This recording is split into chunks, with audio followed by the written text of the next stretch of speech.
धरान चौध स्थित पवित्र बुढा सुब्बा मन्दिरमा हामी मोटु पाटलु घुम्न आयौँ। ओ यो ठाउँ धेरै राम्रो र पवित्र चल मन्दिरको नजिक जाउँ।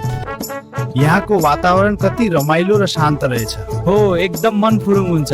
हिँड अझै अगाडि जाउँ। ठिक छ, तपाईहरू पनि समय मिलाएर एकचोटि बुढा सुब्बा मन्दिर अवश्य घुम्न आउनुहोला। हो। हामीले यहाँ हाम्रो साथी पिकु डोनसँग भेट गरिसके। हो पक्कै समय मिलाएर एकचोटि बुढा सुब्बा मन्दिर अवश्य घुम्न आउनु है सर। हुन्छ, म पनि आउँछु। अवश्य समय मिलाएर आउँछौँ। ना धेला ना दमड़ी ना कौड़ी रे मोटू और पतलू की जोड़ी। खाली पेटमा दिमागको बत्ती बल्दैन, तर पिकु डोन च्यानल हेर्दा भने खुसीको बत्ती पक्कै बल्छ। साथीहरू, विजयपुर नगरीका नयाँ नयाँ र रमाइला भिडियोहरू हेर्नका लागि हाम्रो च्यानललाई आजै सब्स्क्राइब गर्नुहोस्।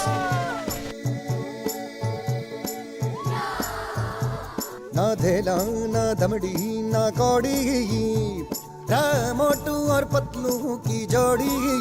मोटू